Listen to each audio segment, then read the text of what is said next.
The convergence of globalization and technology has created a new brand of terrorism. There were persons who, for whatever reason, came to view their home country as the enemy. The kind of right-wing, religious-based domestic terrorism. Disturbing news tonight about homegrown terror. Part of this is big change in the White House, a new cultural experience, and some of the crazies are coming out of their closet. Right now, it looks like there is no connection between the men arrested and any known terrorist cell. Homegrown. Yeah, homegrown, I should say. Folks, we've got a very serious situation here. I'm holding what is called the right-wing extremism, current economic and political climate, fueling resurgence and radicalization and recruitment. And in it, we talked about the fact that they define pro-lifers as domestic terrorists. They put this in a Department of Homeland Security document, this official assessment, now saying pro-lifers, people that believe in end-time prophecies, people that are opposed to the administration's position on immigration, those of us that are standing up for the sanctity of life and for the sanctity of marriage, all of those are now potential, and this is what they're saying, domestic terrorists. It's a terrorist next door that could be our bigger threat. They call people who believe in the sanctity of life, who believe in owning firearms, who believe in serving their country in the military and coming back, who are very concerned about the policies that this nation is embarking on, spending too much money, taxing too much. It's all listed right here. These are the domestic right-wing extremists. 1 million names under the watchful eye of the United States. America's so-called terrorist watch list has hit the record number, according to one of the country's most prominent civil liberties groups. That's a lot of people to keep track of. They're adding new people all the time. It's a secret list that you don't know really quite how one gets on, and you don't know how you get off. They're coming out and profiling huge groups of people. You know, if you voted for a certain political candidate, you should be considered a potential threat. And you couple that with things like the Patriot Act, where if you are a threat in their eyes, you can be held without access to judge, jury, and without access to a lawyer or even to your family. That's very concerning, because we've watched our country go through and do this to brown people, you know, overseas. They're rounding up enemy combatants, and they're putting them in camps, and they are torturing them. That is a fact. We know that. In Missouri, a new document meant to help Missouri law enforcement agencies identify militia members or domestic terrorists has drawn criticism.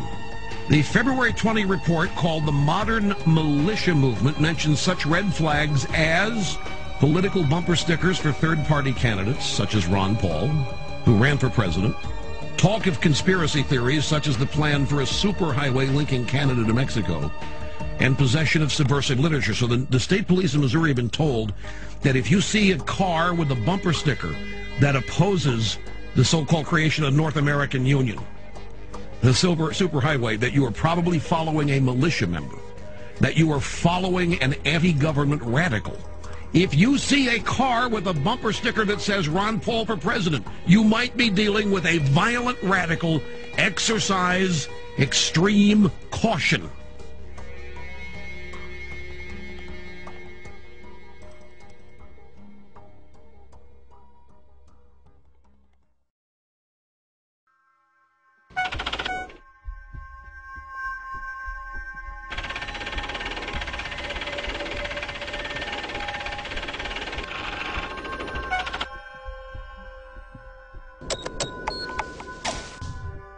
We do know that 28% of their funding comes from the Department of Homeland Security. This is not the first time that a report has been issued to Missouri law enforcement and surrounding fusion centers in other states by the MIAC Center.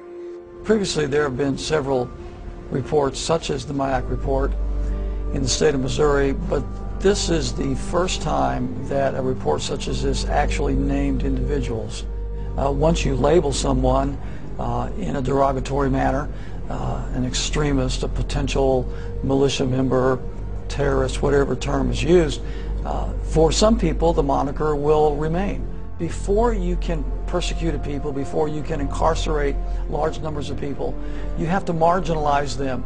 You have to create the image that these people are dangerous to society, or they're extremists or radicals. Call them what you will. but marginalize them from the mainstream of society so that at that point the rest of society will accept the persecution that might result upon this group. It's been an age-old strategy that's worked in every totalitarian regime in the history of the world, and that's why we're concerned here in the United States when we see this kind of marginalization going on about people who voted for Ron Paul or people who voted for Chuck Baldwin. Why are they being marginalized? Why are they being singled out as a potential danger to society? And I think it's shades of the strategies and tactics of totalitarian regimes in history past, and that should never happen in this country. The people in Washington, D.C. haven't represented what was on the American people's minds for a long, long time. They are the most disassociated, discombobulated, disconnected people on this planet. And they necessarily had to do that for all the violations of the Constitution that they've done. Just how far are you willing to go before you stand up and say no more to the federal government?